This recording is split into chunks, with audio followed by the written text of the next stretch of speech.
பார்த்தீங்கன்னா காலையில் வந்தோடனே மிகப்பெரிய வேலையை நம்ம முடிக்க வந்திருக்கோம். அந்த வேலையை முடித்தாதான் அன்றாட வாழ்க்கையில் வந்து நிம்மதியாகவும் சந்தோஷமாகவும் அடுத்தடுத்த நேரங்களில் வந்து நம்ம சந்தோஷமாக இருக்க முடியும். அடுத்தடுத்த உணவு வேலைகளிலும் நல்லாக இருக்க முடியும். ரிஷோத் பையன் குந்துனா ரிஷோத் பையன் ஆளக்கானம் என்ன பண்ண போகிறான்னு தெரியல. ரிஷோத் வந்து பார்த்தீங்கன்னா வேலையை முடிச்சு வந்துக்கிட்டு இருக்காப்புல. நானும் வேஸ்டியே கட்டியிருக்கலாமோ, வேலை சீக்கிரம் முடிஞ்சிருக்கும். என்ன மாப்பிள்ள முடிஞ்சா?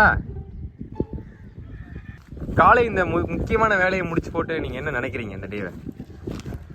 ரொம்ப இது எதுக்கு இதை காலை கடன்னு சொல்கிறாங்கன்னா, இதை மட்டும் நம்ம கழிக்காமல் விடவே கூடாது.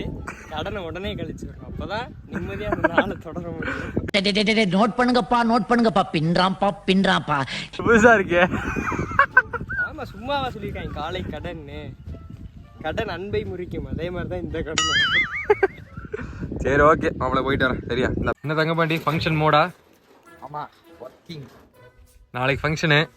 நாளைக்கு ஃபங்க்ஷன் தூக்கணுமா? இருந்துதான் ஃபுல்லாக. சரி சரி. அதை வீட்டில் மொத்தம் என்னமாப்ல? 4 அண்டா ஓகே, 2 அண்டா பிரியாணி, 1 அண்டா சிக்கன் கிரேவி, 1 அண்டா ஓகே. என்னம்மா